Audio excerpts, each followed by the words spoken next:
Hello, yeah, hi everyone. Welcome to the LitFest 2023. And today we have with very young guest Manikya Sanghi.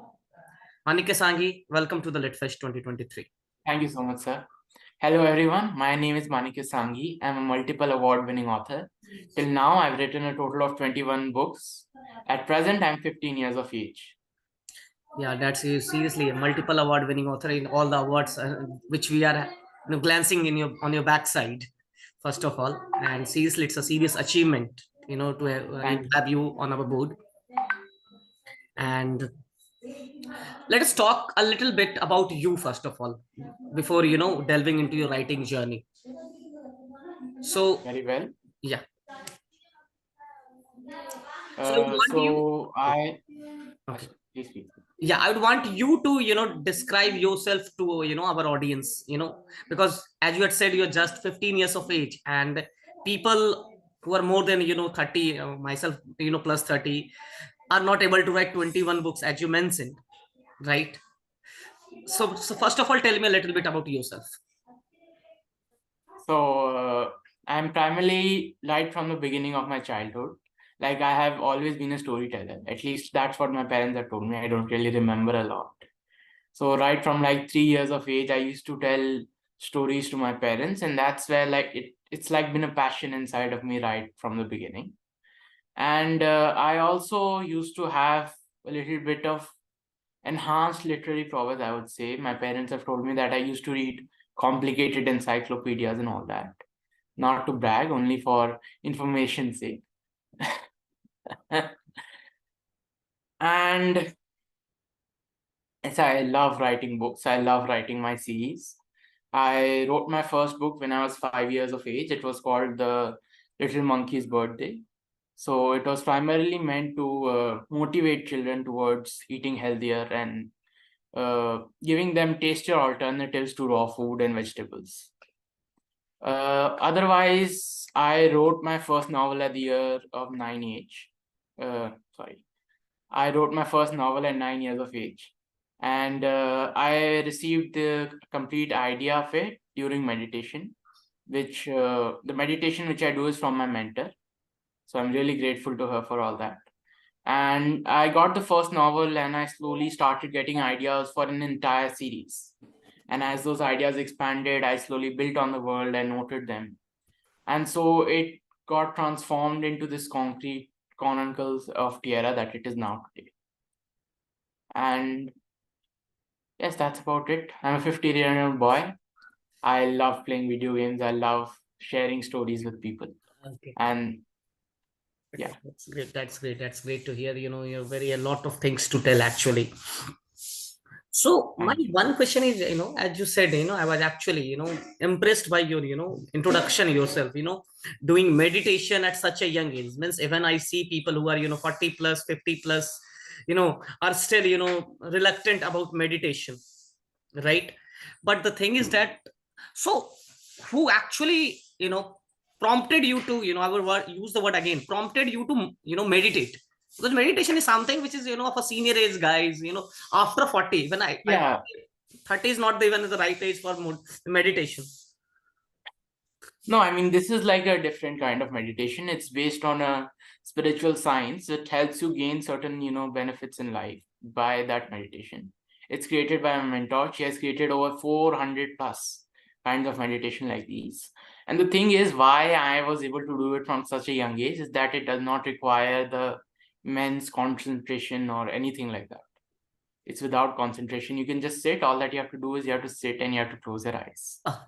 Now, one actually, I'm thinking something funny. The biggest challenge for a parent is to make their child sit, young child, 5 years, 6 year, 10 year, Yeah, yeah. to No, sit but continuously at any single it's place. I know, and that's why my mother started with me. She used to just put it on, like Okay, it would keep playing. I would keep doing stuff, and slowly I started getting interested towards it. Why is she putting it on? What is of this? course. I think And your like your then my friends. mother Yeah. introduced me to what it was, and I started sitting for. In the beginning, I only start 15 minutes, 5 minutes. Slowly, I increase my time so that yeah. What actually I am feeling that the most important thing, your friends actually used to get reprimanded on a regular basis from their parents. Look, Manik is doing this thing, that thing, and you are doing nothing in life. Even though they're kids, I will not, I will not be very, brutal to them. But because just when we were 15, or any single kid of the block, you know, just having a merry-go-round, having, the pressure of exam. But you have a lot of things, a lot of things on platter to do. Writing. I also was, told that you are also doing script writing for web series. Yeah. So the whole Chronicles of Kiera, the series that the novels are, I have a dream that I want to translate all of the novels into a web series. So the first step to that, I wrote the pilot of my web series for season 1, and I'm working on that currently. So my first question would be that how do we manage, because look, let me clear before I ask something, and I would like to put it in a discussion mode rather than, interview mode. Yeah. That obviously a 15-year-old guy, if I, look at back at myself, even if I look back at myself, even once again, I'm saying what I find that we have no time. Means your studies, and around, 15th, you're about to get into 10th standard. So pressure of board exams, the pressure parents to secure more than 90 plus. Sometimes I do not know how these days another marking system are. But apart from that, means we ask any kid, and he's already busy in his life, that sir, I actually have to give board exams, I will do anything after my board exam. Even the parents are saying, sir, please leave him, a separate entity for at least for his board exams. But you are managing novels, you are managing script writing, as you're saying, you are managing, for the web series, you are doing meditation. And once again, you're also, as I had a word with your mom, you're very also good in studies. So how do we manage all this? Actually elaborate this. So I first off, love to hear. I'm really humbled for all the the appreciation. So primarily the main thing I do is, first off, I live in the present moment. I try to focus my thoughts, my energy towards actually acting things out. Like if there's a board exam coming, I'll want to study. I'll try to clear my mind as much as I can of any kind of pressure, of any kind of tension, so to say, whether will I score, will I not score. And I think it's not really about self-confidence or anything like that. It's just about getting into that mindset. Because a lot of our energy for many people goes into that. And what happens is that because of that, we're not able to, like juice out the most productivity out of the day. Other than that, I also made the difficult choice, not even difficult for me, but maybe it would be for some people, as to where I want to spend my time. I try to decide where I want to spend my time instead of just going with the flow of the day. So this allows me to like eliminate any other thing out of my life and actually focus only on studies and the series. And that actually helps me a lot. And I mean, till now, I've been able to manage exams mostly together. I actually didn't have to do that much effort. For many people, it is different, right? It is not the same for everyone. Everyone has different levels of learning, how they learn, how much time they take, what their methods are. Some people's methods, they are photographic memory. Some people need to write everything down to actually remember things. So I would say that the only primary thing is just try and take out at least even 5 minutes. So don't compromise on your studies, but take out as much time as you can, and be accountable for the time that you're taking out. I mean, you can't say that because I was playing video games, I didn't have time for this. You have to make the choice. You have to realize that, yes, I put my time into that instead of putting my time into that. And it's your choice. It's not a pressure. But if you really want to succeed, then you'll have to respect the profession in itself. You'll have to give that time to it. Trust me, those were, sorry to cut you short, but trust me, actually, I'm feeling that I am sitting in front of a very senior person, even though you're, not even half of my age. Thank you. A very serious, senior person who has very clear, mindset. First thing, mindset, or sorry, clarity of thoughts. That look, it's not about the. I will just repeating your words if you allow me. That it's not about the self confidence, because if you ask any guy, any kid in this world, he is super confident.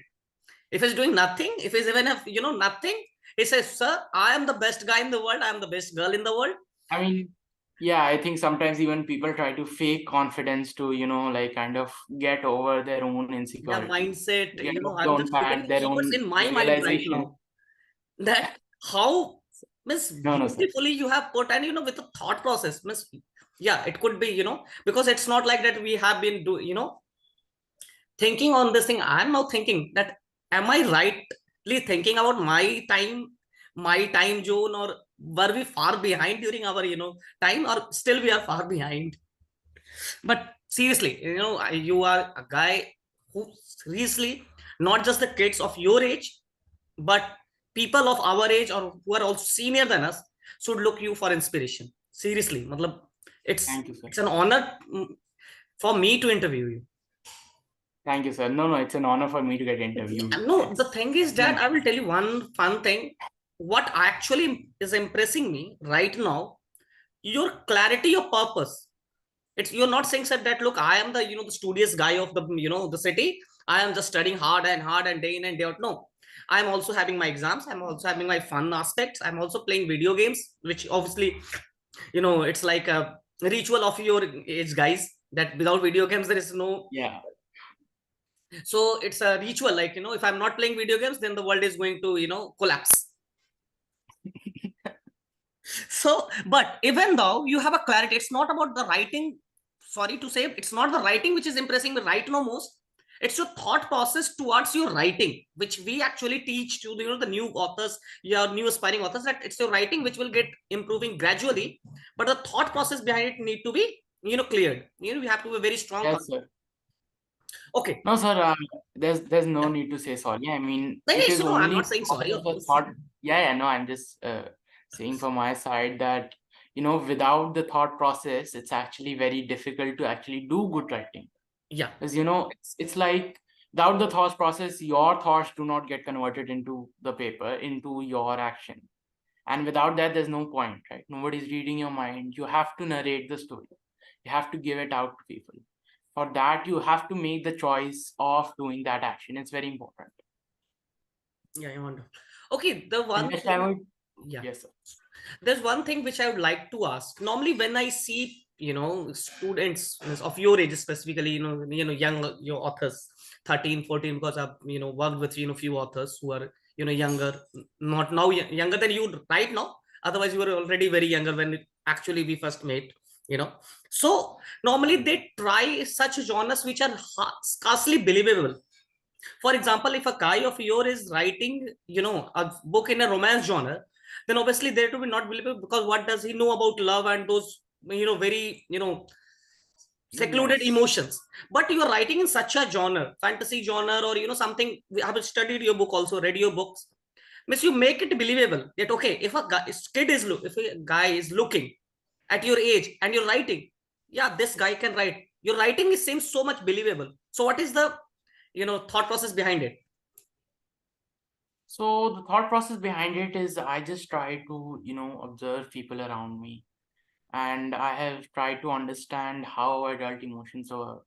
You'll see that my story actually comprises mostly of adults. There are hardly any teenagers right now, at least in the first 4 books.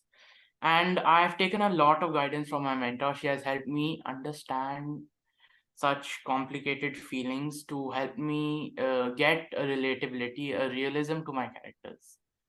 And also, she has helped me to understand that, you see, you have to make yourself, your own personality in a way, such a way that people feel that, yes, this boy could be so understanding that he has written all this. And I feel that that is what is able to make my writing believable.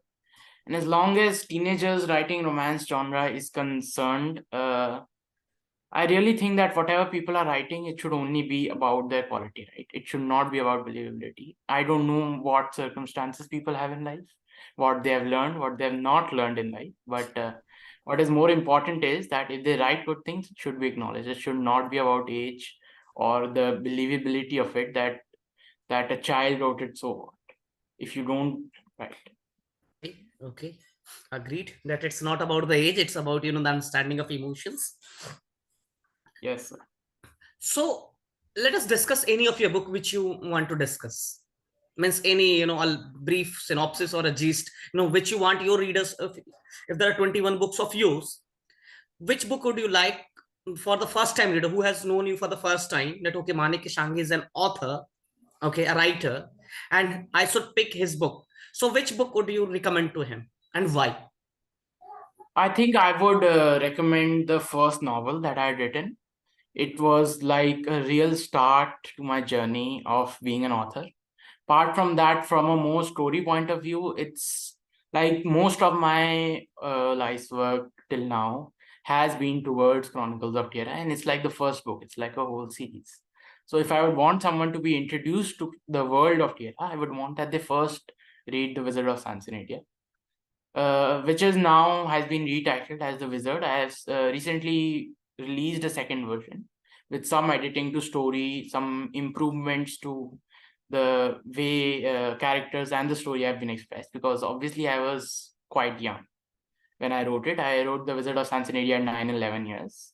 And now with the more knowledge, more understanding that I've gained after having written more books, more ideas that I've got, I wanted that I integrate them back into The Wizard of Sansoneria. So I released that second edition. So The Wizard of Sansoneria is primarily, it is about a royal family who do not have children. And the king, whose name is King Sonred, he's prosperous, he's wealthy, he's powerful, he's influential. He has everything that a man could desire in his life, but he does not have a child, and he is very sad about it. So there's this character, he's known as the Sage. The Sage arrives at King Sonren's court and he blesses them with two twins. The name of these two twins are Sagatin and Sire. Now, both of these two twins have very different destinies that are actually supposed to shape and set start a motion of events that that will, so to say, encompass the entire story of the Chronicles of Tierra. And happens is, at 40 days of their birth, King Sonren organizes a massive feast. He invites people from all over the globe.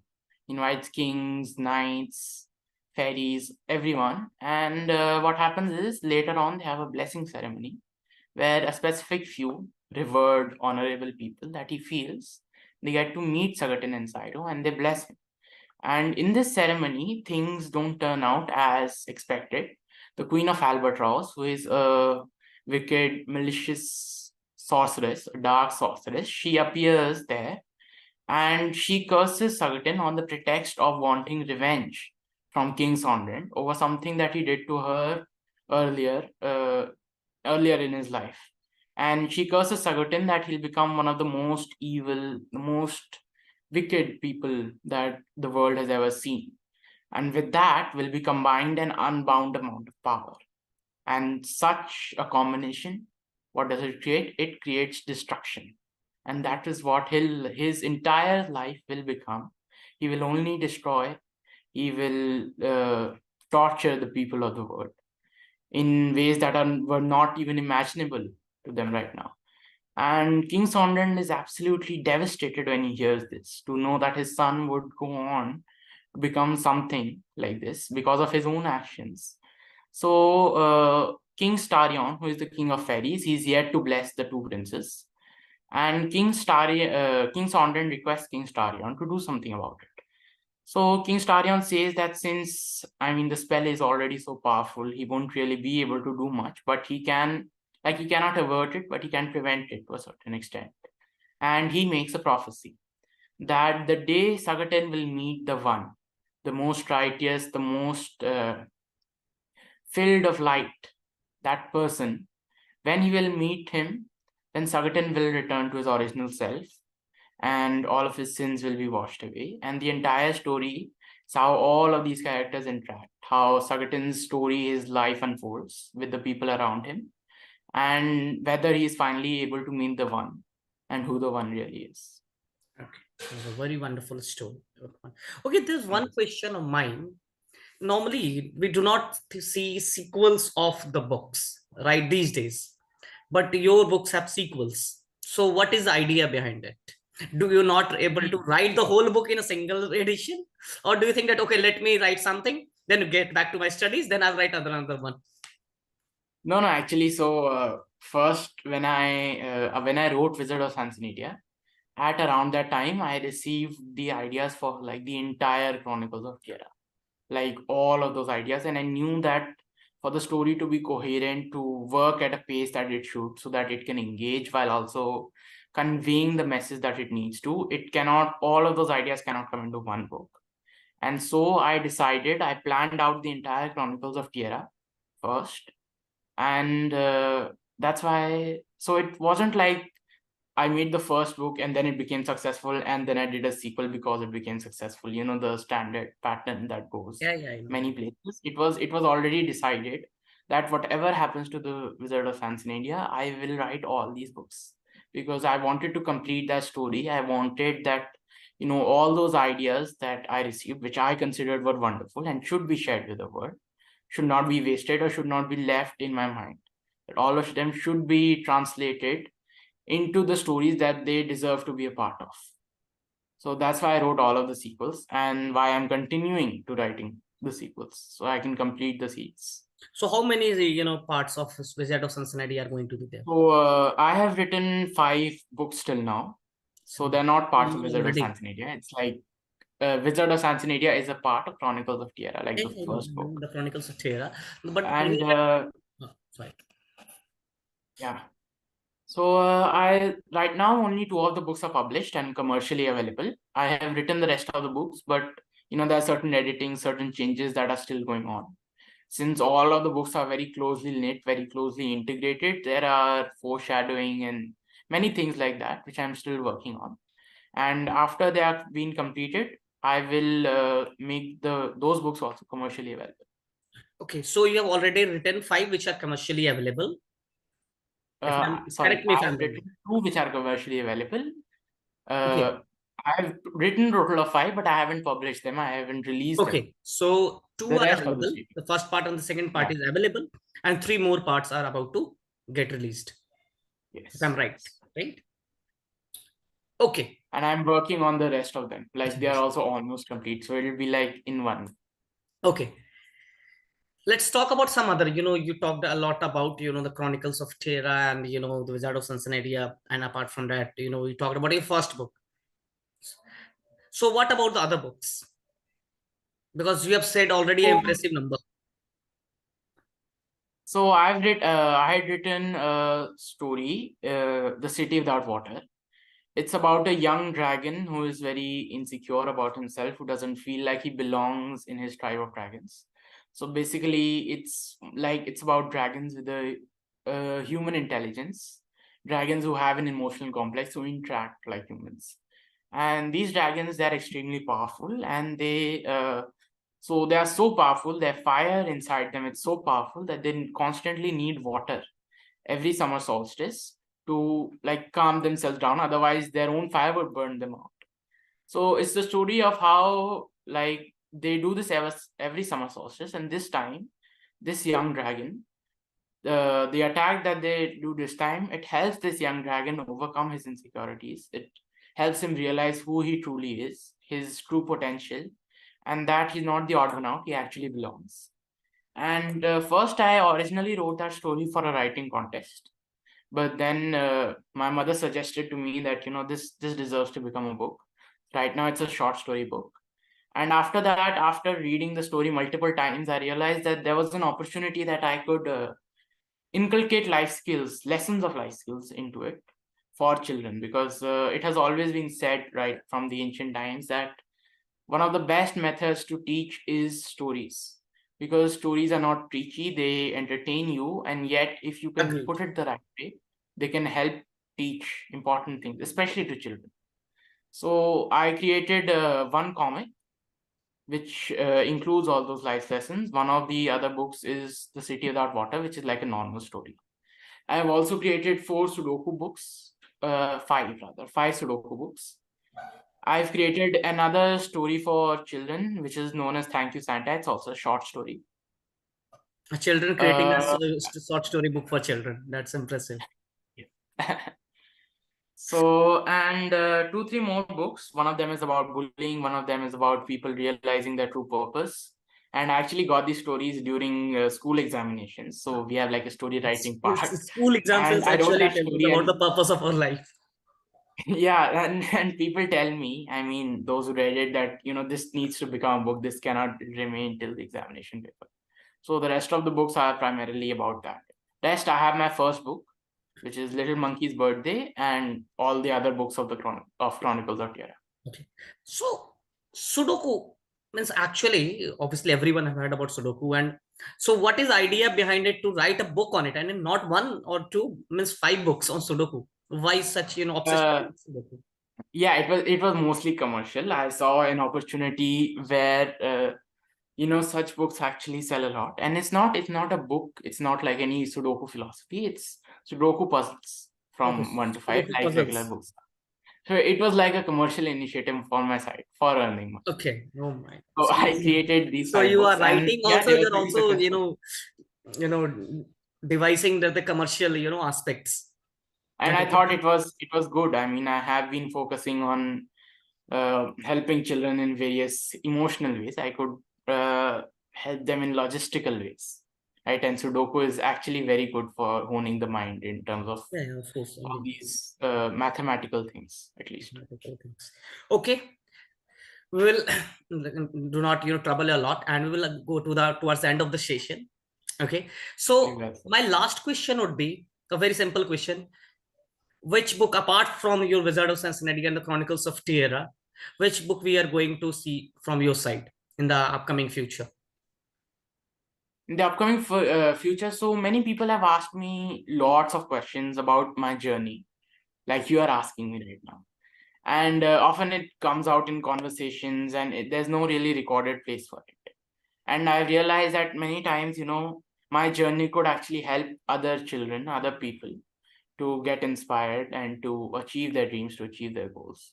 So I decided to make a book on like the struggles that I faced, the challenges, and all the achievements, everything, my whole journey, into a way that it can help teach other children about writing books.